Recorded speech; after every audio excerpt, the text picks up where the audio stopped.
Rents are up more than 30% in some cities.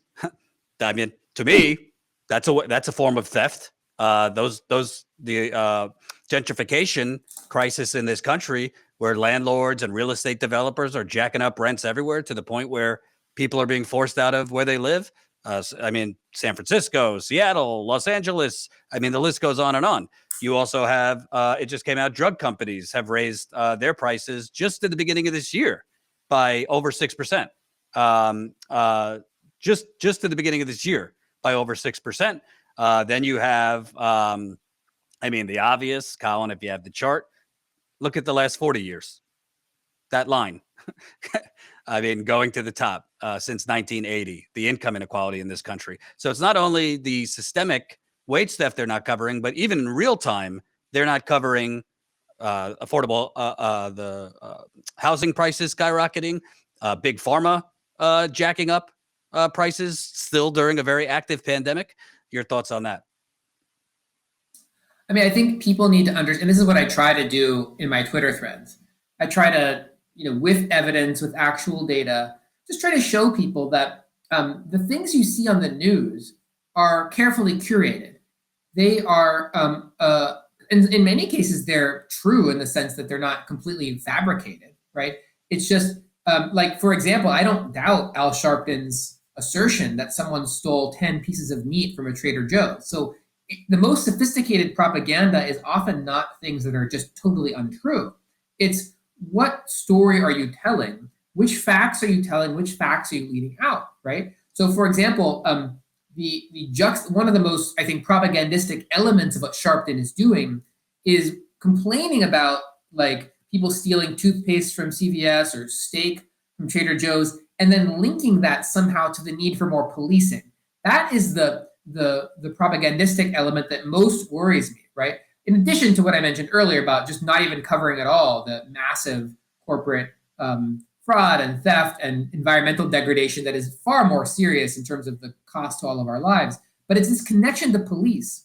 That too is akin to climate science denial. There is absolutely no evidence that more funding for the NYPD is going to lead to fewer steaks being stolen from Trader Joe's, when in fact, most of what the police call crime is the result of things like poverty, lack of access to healthcare, lack of access to treatment, lack of access to programming for kids. I mean, they're very easy things that we know how to solve if we made the right investments, but instead we've got an 11 or $12 billion NYPD machine in New York that is a giant bureaucracy that is very, very, very good at scaring people into getting more and more money. And can I also ask you, with COVID, because there's this big push now. I mean, I don't know. I'm not a doctor or a scientist, but I look at the heat map and it's still red all over the country. But there's this big push right now to, drop the mask mandates, drop other safety protocols for COVID, basically say, we're in a situation, we got to get back to normal, this and that. To me, it's obvious that this is for big business. It's obvious that, in previous weeks, the CDC shortened the time for quarantining because big businesses are complaining, particularly the airlines. But to me, that kind of falls into the broader topic that we're talking about, which is, I mean, these corporate media outlets are basically just pushing narratives to suit corporate America. I mean, everybody could have different opinions on COVID and COVID fatigue, but by the science, right now would not be the exact right time, one would think, to drop all these precautions right away. What are your thoughts on the corporate media has been seeming to go along with that narrative? I mean, I don't pretend to be a scientist or an epidemiologist, or I am not as well versed in that area, so I haven't been able to identify all of the ways in which the corporate media is propagandizing. But I will say, in every other area that I am an expert, in the law and the legal system, with respect to policing and imprisonment and social justice movements, and every area that I understand very well, I see that the corporate media is crafting and perpetuating and disseminating certain narratives of urgency.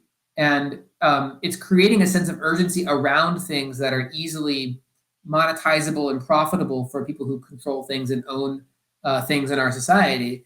And they're ignoring massive amounts of harm. So for example, you might imagine, you could wake up every single morning to a front page headline in the New York Times or NBC that tells you how many people died the night before from poverty, right? That would not be in the interests of the people who own things in our society. You could see a headline with how many people became homeless the night before. That would be daily news, and it should be daily news. It's just as significant as when an airline crashes and kills 137 people. It's just as significant to know that several thousand people died because our society didn't care enough about them to give them food. So I think, although I can't speak to the COVID science and to the ways in which the media narrative, if it's like every other area, then narratives are being concocted not based on what's good science or what's good for public health, but based on what is profitable for a small percentage of our society. Thanks for watching, and make sure to tune in to Status Coup's daily live stream Monday through Thursday at 5 o'clock Eastern Time and Fridays at 4 o'clock Eastern Time.